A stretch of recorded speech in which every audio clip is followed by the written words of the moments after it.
Why did no one ever really see her? That question replayed in Bryn Castellane's mind as she crossed the quiet evening stretch of Naval Amphibious Base Coronado, a tray balanced carefully in her hands, keeping her head down the way she always did. She wasn't hiding. Not exactly. She simply existed in the soft spaces between other people's lives, unnoticed, unremarked, quietly competent. It was how she survived places like this. 3 weeks. That was how long she'd been here as a logistics contractor. Long enough for people to recognize her face, but not long enough for anyone to truly look at her. And that was fine. Preferred, even. But tonight something felt off. She stepped into the mess hall, a wall of warm air and overlapping voices rushing at her. Metal trays clattered. Boots dragged across tile. The scent of overcooked rice and reheated meat lingered in the air. It was routine, predictable, the kind of environment someone like her knew how to disappear in. She moved with quiet precision through the line, choosing food without thought, mind already half on tomorrow's supply manifests.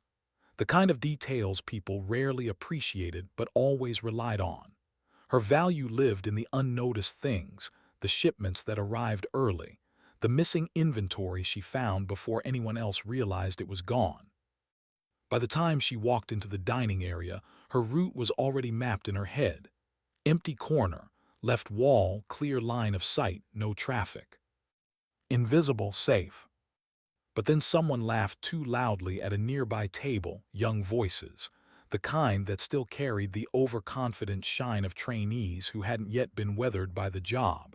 And something inside her tightened. She didn't like loud, unpredictable people. They always noticed the quiet ones at the worst possible moments. She angled her body away and kept walking. 10 feet more and she'd be clear. Almost. "Hey," someone said, too loud, too sharp, just as a boot shifted subtly into her path. She didn't see it. Her foot caught, her balance tipped. The tray jerked violently in her hands. For a moment everything slowed, the breath in her lungs stalling, muscle memory reaching for control she didn't fully have. But she caught herself, barely. The tray steadied. Only a little rice spilled onto the floor, a soft scatter against tile. She exhaled quietly.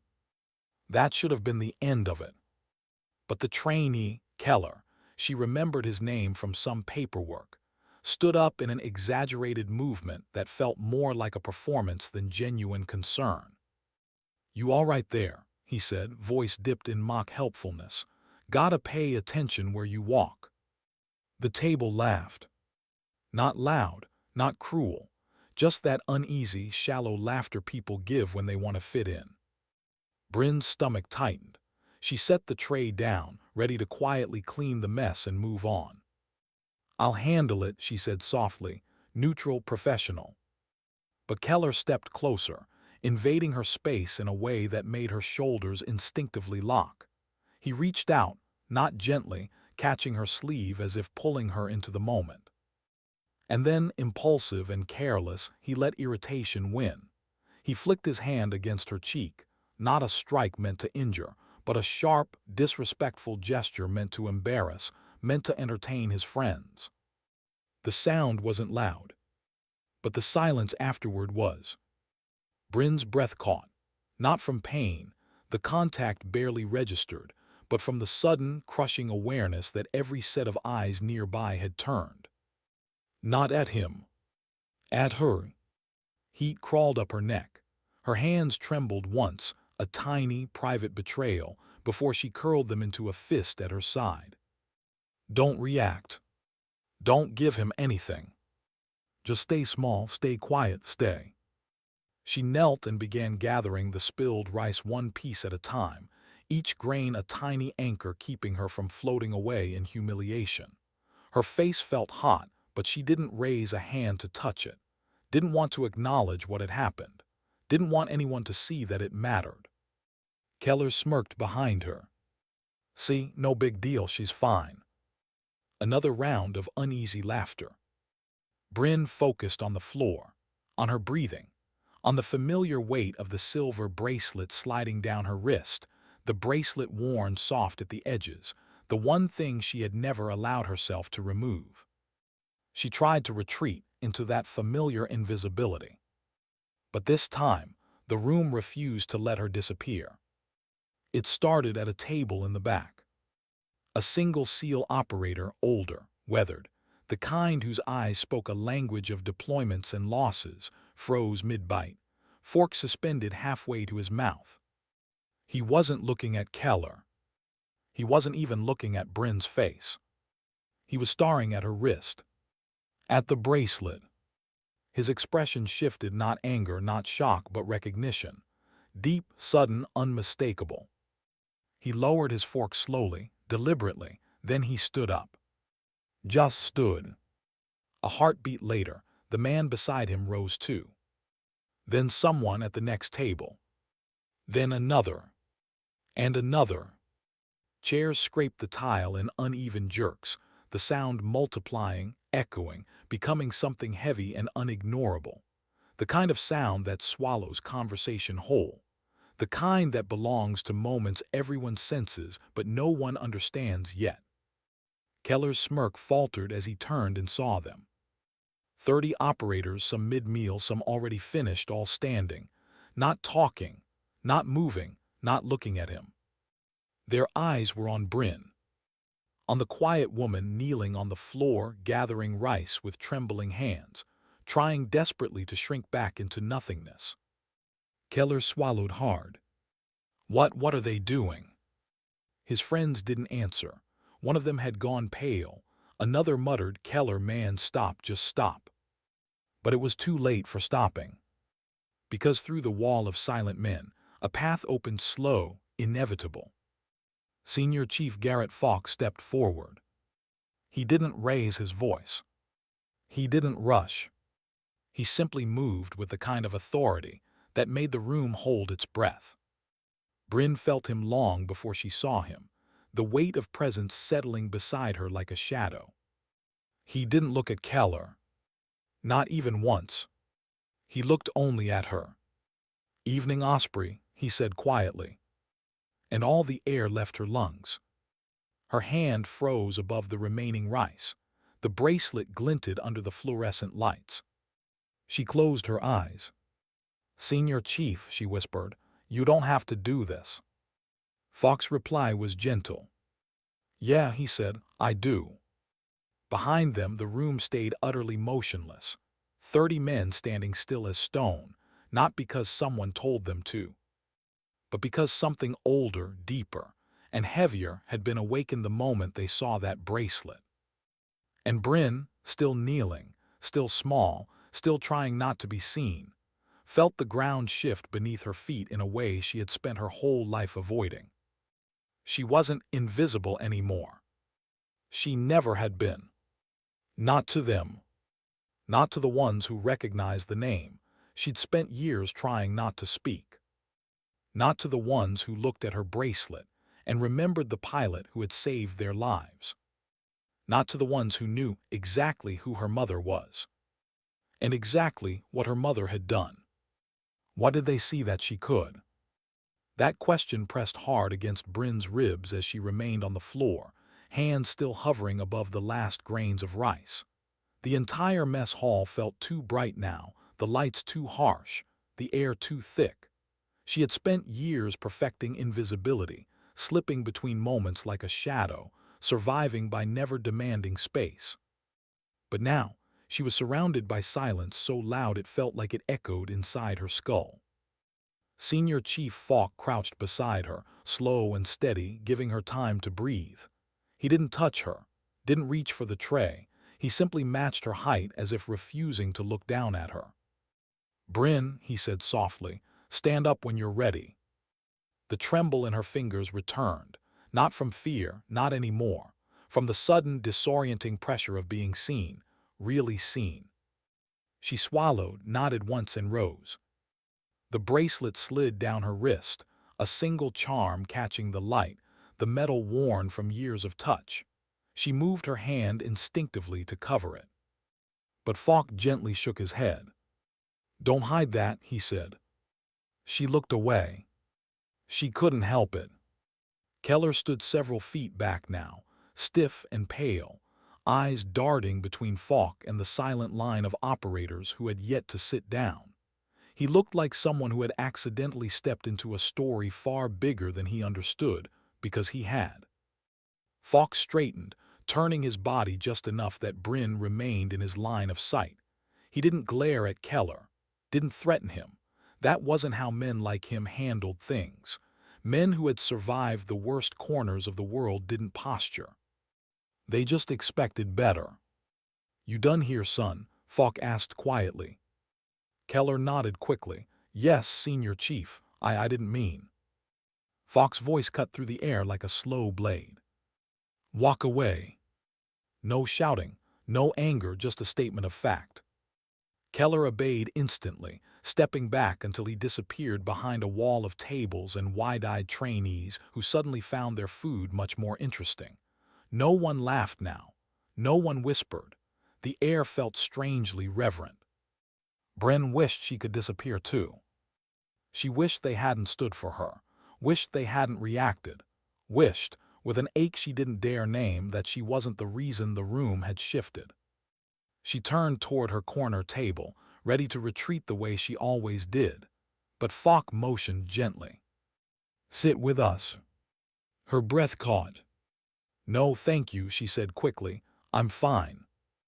A second operator stepped forward, a tall, dark-eyed man with sleeves rolled to his elbows, his arms lined with stories inked into skin. He spoke softly, too. It wasn't a request. It wasn't a threat either. It was a bridge. A quiet invitation into a space she didn't belong to, or thought she didn't. Bryn's heart thudded once, painfully. I'm not," her voice wavered. "I'm not part of your community." The tattooed operator exchanged a slow glance with Falk. Falk exhaled. "You don't get to decide that." Bryn frowned, confused. "Why not?" The room shifted. A few SEALs exchanged looks. Some softened, recognizing the honesty in her voice. Others seemed surprised, as if they had assumed she knew the thing they all felt the moment they saw her bracelet. Falk lowered his voice. "Because your mother made you part of it." Her stomach tightened. There it was. The name she refused to speak out loud. The ghost she carried quietly in her pocket every day, tucked into a charm on her bracelet, etched into the beat of her pulse. She had come here to escape the weight of that name, not drag it behind her like a shadow. Bryn closed her eyes, jaw tightening. "I don't want special treatment," she whispered. Falk nodded once. "You're not getting it." She opened her eyes, startled. He continued, voice level, grounded. The kind of tone that belonged to someone who chose his words carefully because every one of them mattered. "What you got tonight," he said, "was respect. Not because of what happened, not because of him." His eyes softened the smallest bit. "But because of her, and because of you wearing that bracelet like it's the only piece of home you've got left." Bryn's throat tightened until she couldn't speak. The room finally began to move again, slowly, cautiously. A few operators sat down. Not all. Some remained standing, watching her with an expression she didn't know how to interpret. Recognition. Gratitude. Memory. Things she didn't feel she deserved. Falk gestured again. "Come on, sit with us, just for tonight." Bryn stared at him for a long moment. Then quietly she nodded. He stepped back, letting her walk first.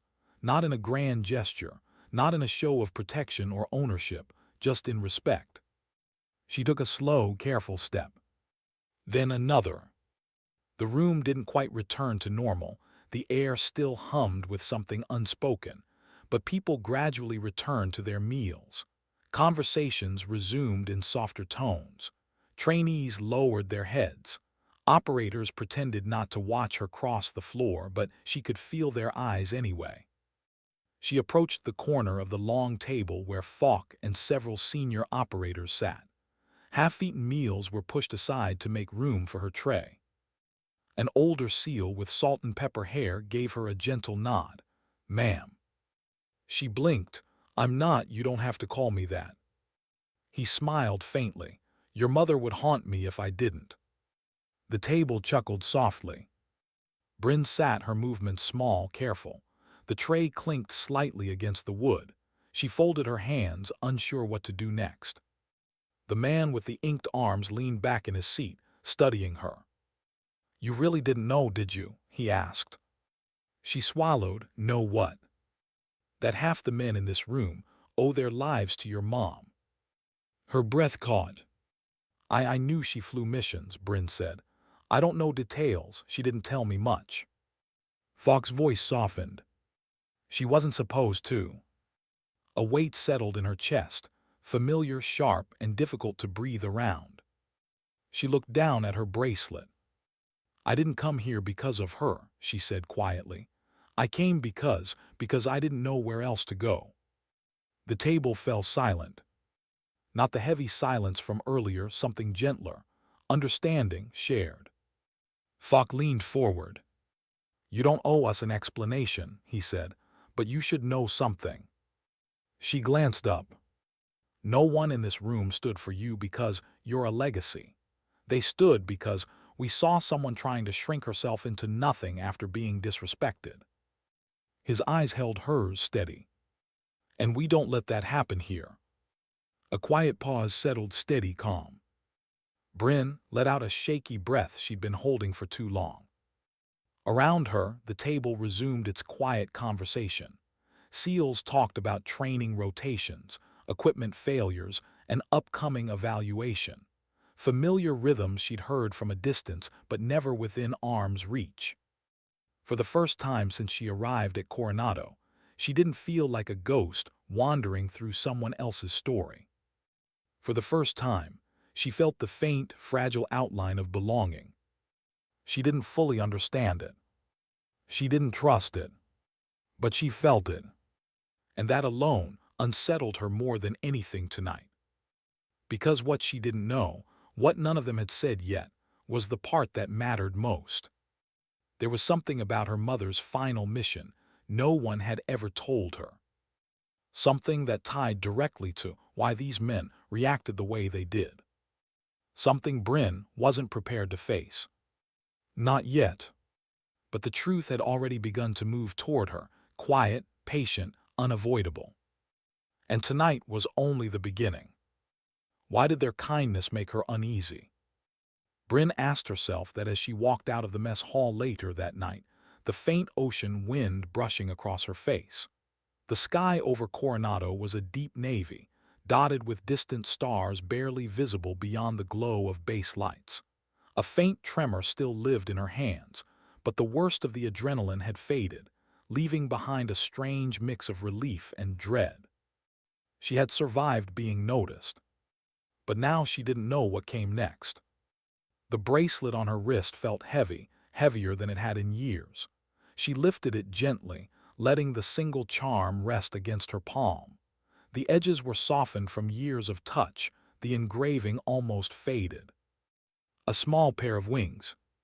Her mother. She closed her fingers around it. She had worn this bracelet every day since the accident, since the moment the world split into before and after. She wore it because it made her feel closer to a woman she barely understood, a woman the world called a hero, but who had been gone before Bryn ever learned how to live without her. "You okay?" The voice came from behind her, soft but grounded. Bryn turned to find Falk standing a few steps back, hands tucked into his pockets. He didn't crowd her, didn't insist on staying. He just stood there, giving her a choice. Bryn nodded. "I'm fine." Falk studied her for a moment, as if checking for cracks she didn't want noticed. "You don't have to pretend," he said gently. She looked away. Pretending was easier. Pretending was familiar. Pretending meant not having to explain herself. She hated how easily he saw past it. "I'm used to dealing with things alone," she said quietly. Falk nodded once. "Yeah, I figured." The wind shifted. A helicopter thudded in the distance, its rotors chopping through the coastal air. Somewhere across the base, trainees shouted cadence lines as they ran past the barracks. Life kept moving. But Bryn stood in place, caught between worlds she didn't know how to merge. Falk stepped beside her but kept his eyes forward, respecting the silence between them. "You handled tonight with grace," he said. Bryn let out a small breath, almost a laugh. "I didn't do anything." "You didn't escalate," Falk replied. "That counts, especially around people who don't always understand restraint." Bryn didn't miss the subtle hint in his voice. He was talking about Keller, about the trainees who hadn't learned yet that strength had nothing to do with shouting or posturing. But she also sensed he was talking about himself and the men who stood with him. Quiet strength, unspoken loyalty, the kind her mother had always described. Bryn swallowed hard at the thought. "Why did you call me Osprey?" she asked. Falk's jaw shifted slightly. "That was your mother's call sign." Shivers rolled up her spine. She knew that. Of course she did. The name was engraved into her bracelet charm, etched into every story she had never fully allowed herself to hear.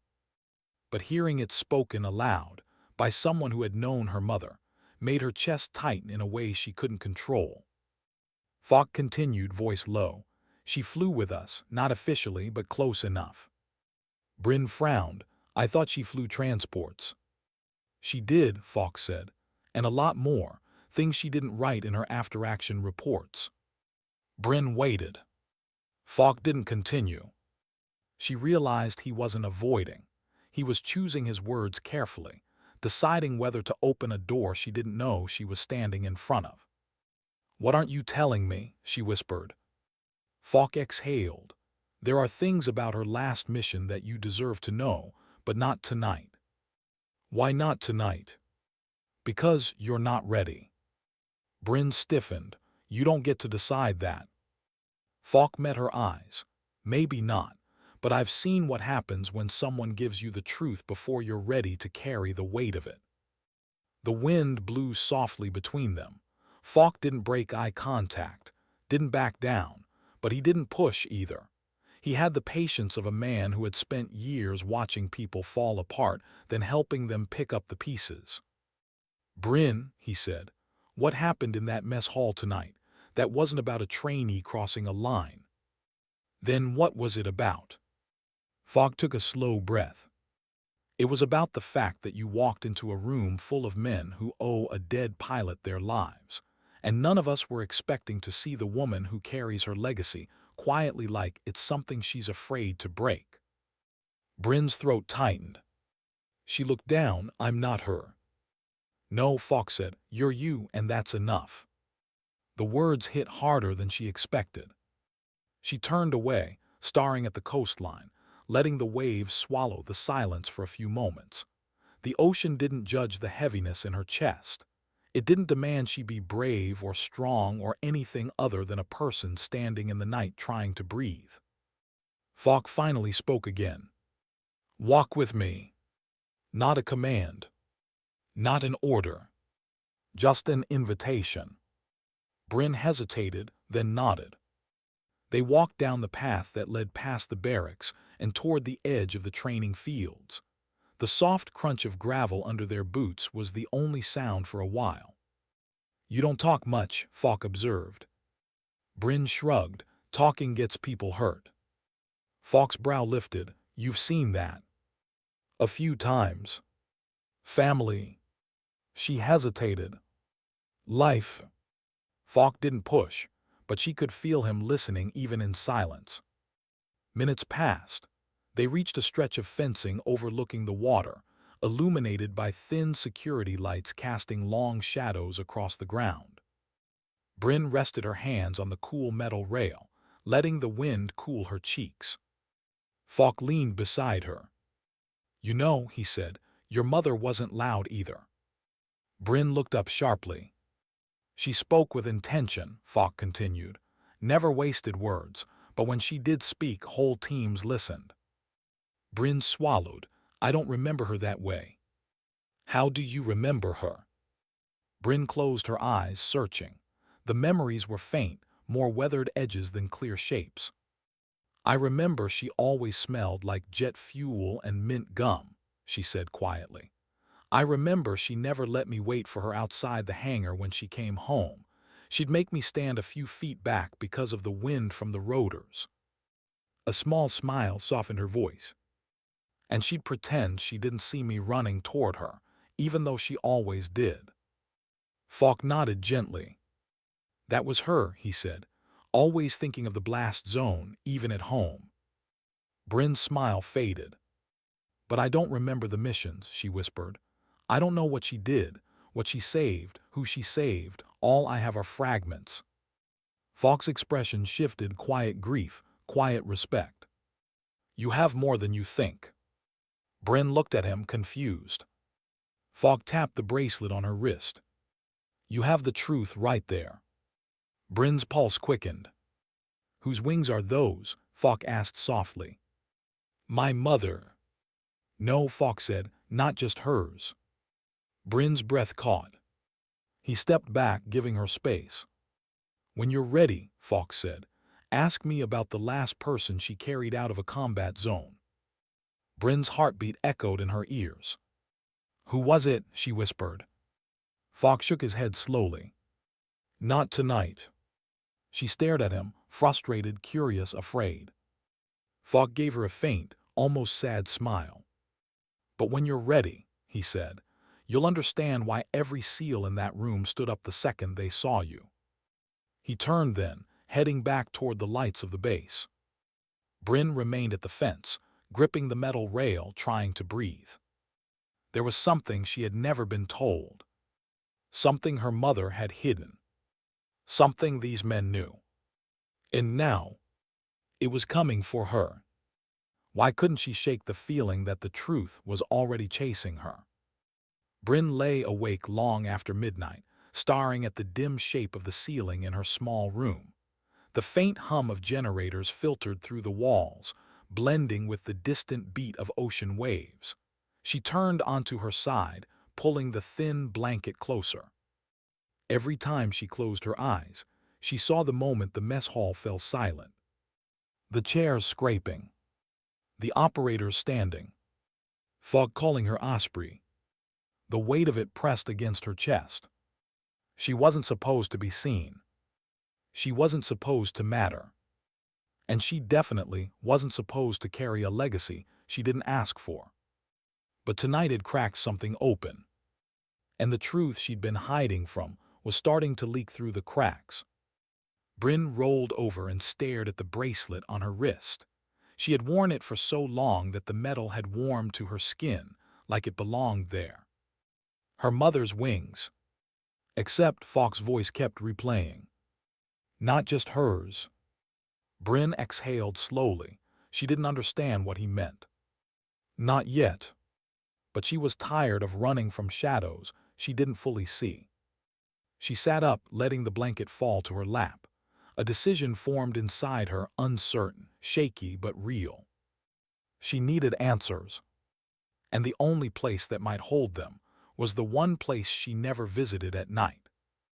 The old, dimly lit hallway near the operations wing, where plaques lined the wall like silent guardians. Her mother's name was there. She just had never been brave enough to look at it closely. Bryn slipped her shoes on, pulled a light jacket over her shoulders, and stepped outside. The night air was cool but gentle. The base was quiet now. Only small clusters of lights glowed near the docks and the training fields. She made her way across the asphalt, her footsteps soft, her breath slow. As she walked, she realized something unsettling. She wasn't afraid of the dark. She was afraid of what she might find waiting for her in the light. The hallway's glass doors hissed open as she approached. She stepped inside, greeted by a subtle scent of old wood, cleaning supplies, and echoes of years she wasn't a part of. And there it was. The wall. Dozens of plaques. Dozens of names. Some missions classified, some not. Some stories remembered, others buried. Bryn approached slowly, almost reverently. Her fingers hovered above the metal plate before she let them rest on it. Cool. Smooth. Too light for the weight it carried. Captain Arya Osprey Castellane. Her breath hitched. She traced each letter with her fingertips, letting the reality settle. This wasn't just her mother. This was the version of her mother the world knew. The version Bryn never met. She whispered to herself, "Why didn't you tell me who you really were?" Her voice cracked. She heard footsteps behind her before she saw him in the reflection of the glass. Fog. He stood a few feet back, his posture relaxed but his eyes watching her with quiet understanding. "You were right," Bryn whispered. "I wasn't ready." Falk stepped beside her. "No one is ready to face their ghosts," he said, "especially the ones they loved." She swallowed. "I want to know about her last mission." Falk didn't answer right away. Instead, he gestured toward a bench nearby, the kind used by people who needed time to absorb names carved into metal. Bryn hesitated but followed him and sat down. Falk rested his elbows on his knees, hands clasped loosely. "Your mother was a pilot," he began, "but she was also the person we trusted when things went wrong, when extraction windows were collapsing, when weather went bad, when the radio went dead." Bryn nodded, her heart thudding. "She carried everyone," Falk continued, "and she never once asked for recognition." Bryn blinked. "Everyone." Falk's eyes softened. "Yes, everyone. And on her last mission, she carried someone out who wasn't supposed to survive." Something tightened in Bryn's throat. "Who?" she whispered. Falk didn't answer immediately. Instead, his gaze drifted toward the far end of the hallway, where the last plaque sat half-hidden in shadow. Bryn followed his line of sight. "Is it someone I know?" she asked. "No," Falk said quietly, "but someone you deserve to know about." He let the silence stretch, giving her space to breathe. Finally, he continued. "There was a team pinned down, a bad op in a worse valley. Communications were a mess. They weren't supposed to make it out. We didn't think anyone would get to them in time." Bryn leaned forward, fingers gripping the bench. "She went for them." "She demanded to," Falk said, "even when command told her it was too dangerous, even when the storm rolled in, even when she knew she'd be flying blind." Bryn closed her eyes, imagining her mother in that cockpit, fighting wind and fear and fate. "And she made it," Bryn whispered. Falk exhaled sharply. "Yeah, she did." He paused before adding, "But the team had lost almost everyone. Only one operator was left alive by the time she reached them." Bryn felt her pulse in her throat. "What was his name?" she asked. Falk's voice was low, steady. "Sergeant First Class Rowan Hale." Bryn frowned. "I've never heard of him." "You wouldn't have," Falk said. "The mission was sealed, his file was sealed, her involvement was sealed." Bryn's confusion deepened. "Why?" Falk hesitated longer this time. "The mission wasn't supposed to happen. It was an unofficial rewrite of orders, a correction to a mistake nobody wanted to admit." Bryn felt something cold settle in her chest. "A mistake," she repeated. Falk nodded. "There was an intelligence failure, bad information, a wrong call. Rowan's team wasn't supposed to be there, but someone let that misinformation stand." Bryn felt her breath catch. "How does this connect to my mother?" Falk looked at her with an expression she couldn't decipher: sadness, respect, regret. "Because when she got Rowan out, she realized something. Something she reported privately. Something she never spoke of again." Bryn's fingers tightened around the edge of the bench. "What?" she whispered. "What did she report?" Falk's jaw tightened. "That Rowan wasn't the target," he said quietly. "The attack that wiped out his team was meant for someone else." Bryn froze. "Who?" Falk's voice dropped to almost a whisper. You. The air left Bryn's lungs. What? She breathed. Falk continued, gentle but unyielding. Your mother believed someone used his team as a misdirection, a cover story. She believed the attack was meant to eliminate a pilot with a young child, someone who wasn't even in the field that day. Bryn's blood ran cold. Me, she said, barely audible. Falk nodded once. She died protecting someone, but it wasn't the operator she extracted, not really. He looked straight into her eyes. She died protecting you. The hallway suddenly felt too small, too bright, too heavy. Bryn stared at the plaque like she was seeing it for the first time. Her mother hadn't just been a hero. She had been a shield. A shield Bryn never knew she needed. Her voice broke. Why didn't anyone tell me? Falk's expression softened. Because your mother locked the report herself. She didn't want you growing up with fear. She didn't want you living with enemies you couldn't see. Bryn's eyes filled. So she carried it alone. Falk nodded. Until tonight, he said gently. Until we saw you walk into that mess hall and realized the world had kept your mother's promise, but you had never been told why. Bryn wiped her cheek, trembling. Falk stood slowly. Your life wasn't an accident, Bryn, he said softly. It was protected, chosen, fought for. Her breath shook.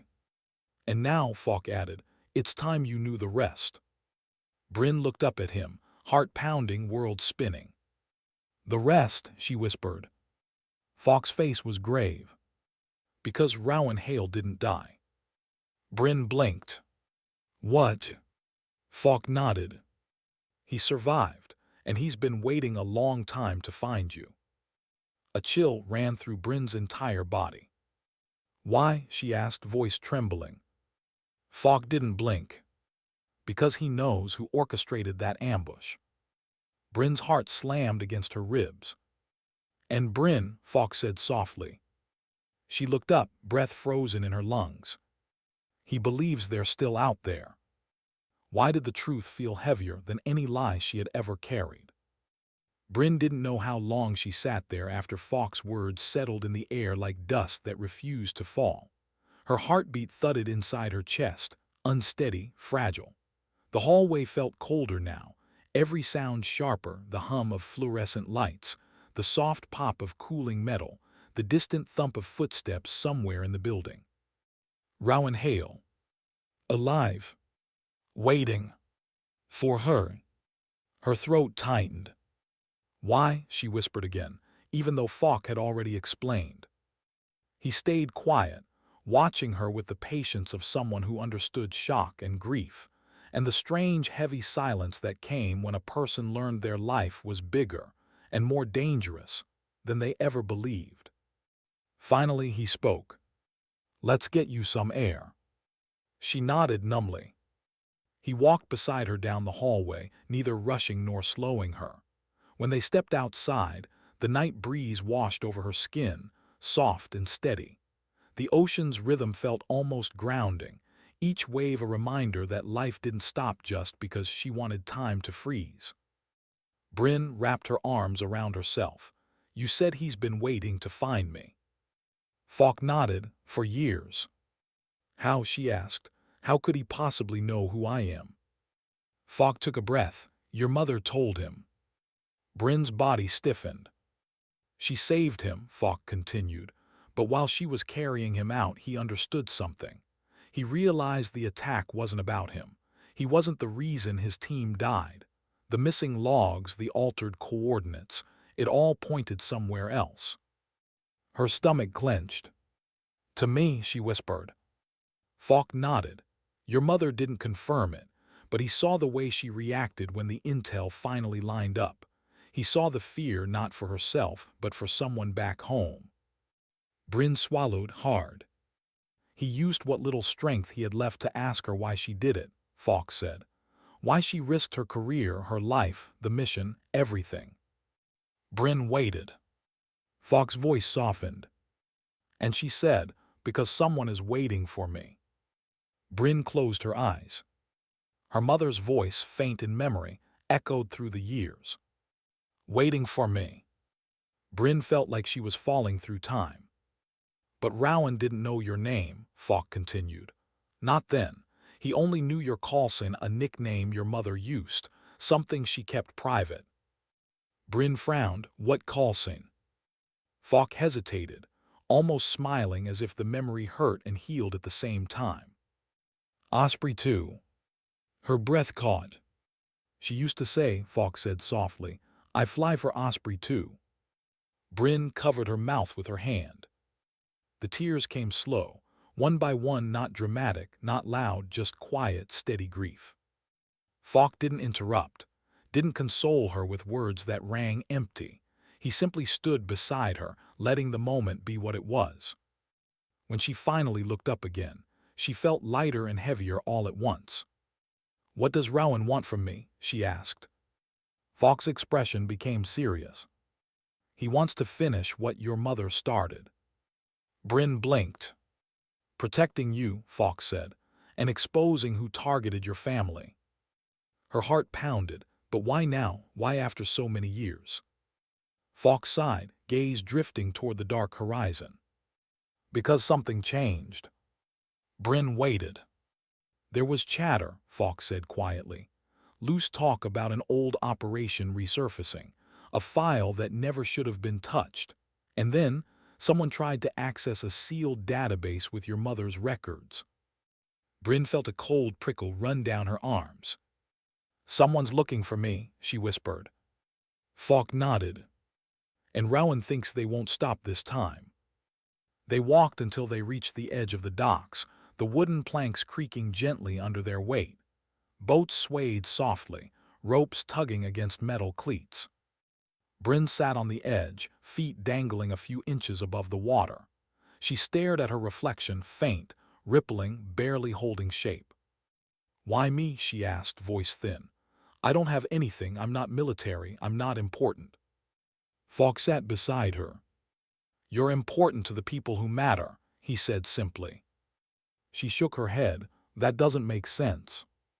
Falk rested his hands on his knees.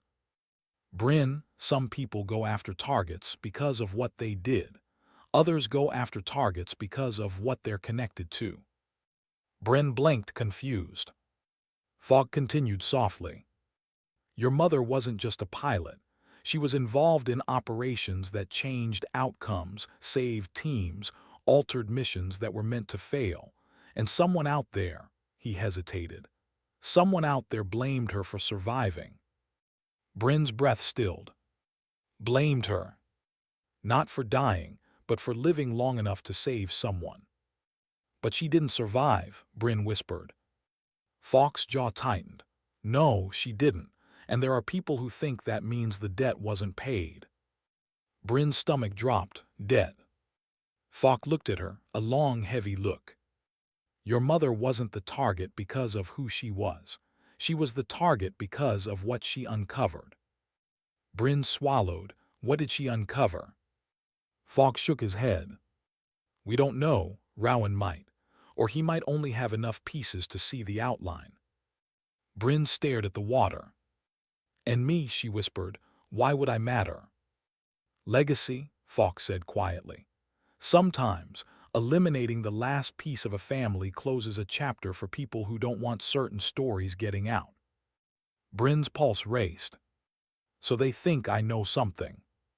Falk nodded. Or they think you will someday. Bryn let out a shaky breath. She felt small again, not invisible this time, but vulnerable. Not the kind she could hide. The kind that followed her in shadows she never knew existed. Falk, she whispered, what happens now? He didn't answer immediately. He stared out at the water, his expression shifting, thoughtful, concerned, calculating. The way operators looked when weighing risks no one else could see. Finally, he turned to her. Rowan Hale is coming here. Bryn's breath hitched. Here. Falk nodded. He requested a meeting through channels I trust. He wants to talk to you. He has information. and he says he won't speak to anyone else. Bryn wrapped her arms around herself, suddenly cold. When? She asked. Falk's voice was quiet, serious. Tomorrow. Bryn stared at him, stunned. Why so soon? Falk's eyes didn't waver. Because something happened today. Bryn froze. What happened? She whispered. Falk looked at her for a long moment, then spoke the words slowly, carefully. There were 2 unidentified vehicles circling the base after you left the mess hall. Bryn felt her heart drop. Her voice trembled. They were looking for me. We don't know, Falk said, but Rowan thinks so. Bryn pressed a hand to her forehead. So this is real, she whispered. This is actually happening. Falk nodded. Bryn, someone is trying to find you, but you're not alone. And starting tomorrow, you're going to hear the truth your mother died protecting. She looked at him, terrified and determined all at once. What if I don't want it? She whispered. Falk's eyes softened. You deserve it, he said gently, and the truth won't break you. He stood slowly. Not with the people who stood for you, tonight standing with you again. Bryn stared at his silhouette against the moonlit water. She didn't know if she was ready. She didn't know if she would ever be ready. But tomorrow, she would meet the man her mother saved. The man who knew the truth. The man who believed danger hadn't died with her mother. Tomorrow, everything would change. Why did the sunrise feel more like a warning than a beginning? Bryn watched the early morning light break over the base from outside her small room, the sky slowly shifting from steel gray to pale gold. She hadn't slept, not even for a moment. Her thoughts wouldn't let her. Rowan Hale. Alive. Coming here. Today. Her mother's last mission. Her mother's secret report. Her mother's death tied to her. Bryn pressed a hand against her chest, trying to steady the aching pulse beneath her ribs. The world felt different now, sharper, louder, heavier. But at the same time, something in her had shifted too. A quiet strength she didn't know she had was starting to rise, like it had been waiting for this moment. She wasn't ready. But she wasn't running anymore. When a soft knock sounded on her door, her breath caught. She opened it to find Falk standing there, hands tucked into the pockets of his uniform, the morning breeze ruffling the edge of his jacket. You up? He asked gently. I never slept, Bryn admitted. Falk nodded once like he had expected that. He's here. Bryn's heart skipped. Rowan Hale was already on base. Can I meet him? She whispered. Falk studied her for a long moment, then stepped aside. Come on. They walked across the base in silence, a different silence than the one in the mess hall. This one was anticipatory, steady, almost protective, as if the entire world was holding its breath with her. When they reached a secured building near the training fields, 2 operators stood outside, arms folded, eyes scanning the horizon. One of them opened the door as they approached. Falk nodded. Inside, the air was cooler, the lighting dimmer. Soft footsteps guided them down a short hallway to a small room with a single table and 2 chairs. A man stood near the far wall. Bryn stopped walking. Rowan Hale didn't look like a hero carved into a legend. He didn't look like someone who had survived the kind of mission people whispered about. He didn't look dangerous or larger than life. He looked tired, human, worn. His hair was threaded with early gray.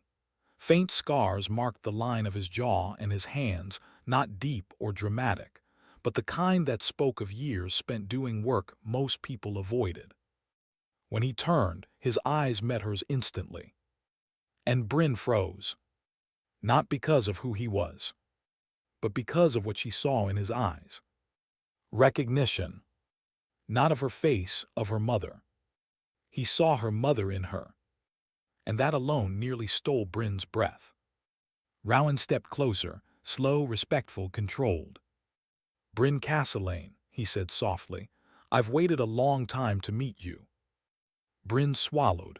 I don't know what to say. You don't have to say anything yet. Rowan pulled out the chair across from him. Just sit. Bryn nodded hesitantly and took the seat. Falk remained standing by the door, present, but not imposing. Rowan sat too, folding his hands on the table. For a moment neither spoke. Then Rowan inhaled deeply. Your mother saved my life. Bryn lowered her eyes. Falk told me.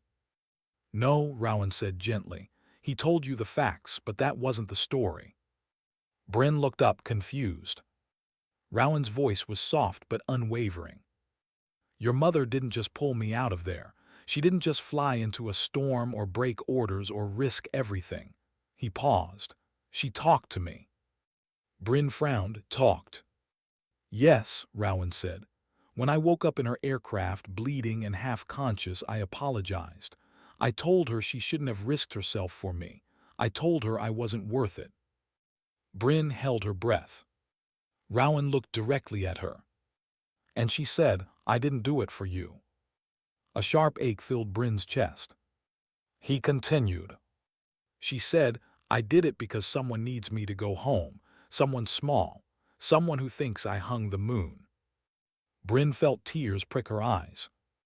Then she said, Rowan added quietly, I fly home every time for her. Everything I survive for her. I don't care what the cost is. Bryn's breath trembled.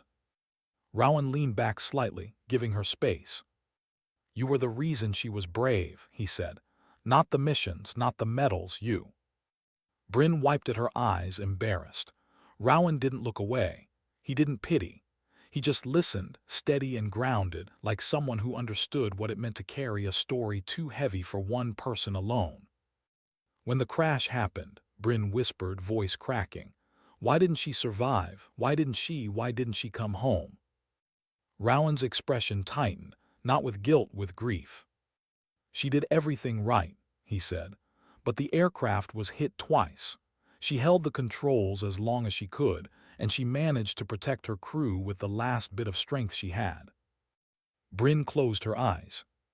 Rowan continued, voice low. She saved everyone except herself. Bryn shook her head. But why? Why hasn't anyone done anything?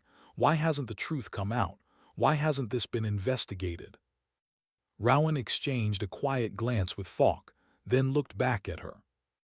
It was, Rowan said, but everything was buried, classified, locked away, because exposing the truth meant exposing the mistake or betrayal that put you and your mother in danger. Bryn felt the cold creep back into her fingers. So the people responsible, she swallowed, they got away with it.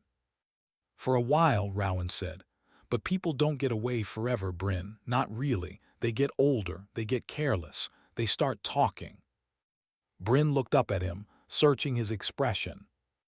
What do they want now? She whispered. Rowan paused before answering. They want to close the file, he said quietly, for good. Bryn's breath caught. Meaning? They want to make sure no one connected to your mother, Rowan hesitated, voice tightening, ever finds out what she knew. Bryn felt something shift inside her, not panic, not fear. Resolve. Quiet. Steady. Growing like a flame in the wind. So what do we do? She asked. Rowan's expression softened, pride maybe, or relief. We protect you, he said. We uncover the truth. We finish what your mother started. Bryn nodded slowly, then more firmly. It won't be easy, Rowan warned. I don't want easy, Bryn said. Rowan's gaze met hers, steady, solid, unshaken. For what it's worth, he said, you remind me of her. Bryn's eyes warmed. I'm not her. No, Rowan agreed. You're the person she believed you would become. Bryn didn't answer, she couldn't, but something in her chest loosened, just enough to breathe. Fogg stepped forward. There's a plan, he said gently. One that keeps you safe, gives you answers, and brings justice to the people who took her from you. Bryn looked between Falk and Rowan. "Tell me," she said. "I want to hear all of it." And in that moment, quiet, fragile, unsteady, a new Bryn was born. Not the invisible girl. Not the quiet contractor. Not the child hiding inside unfinished grief. Someone stronger. Someone steadier. Someone who understood that the truth wasn't a threat, it was a direction. Rowan leaned forward. "Before we begin," he said softly, "I want you to know something." Bryn waited. "Your mother didn't leave you behind," he said. "She walked ahead so you'd have a path." Bryn felt her heart break and mend at the same time. Falk placed a quiet hand on her shoulder, not protective, just present. "You're not alone, Osprey too," he said. Bryn exhaled slowly. For the first time in her life, she believed it.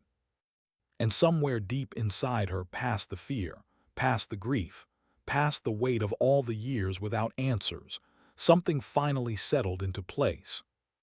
A truth she didn't need anyone to say out loud. Sometimes dignity doesn't speak, it simply acts.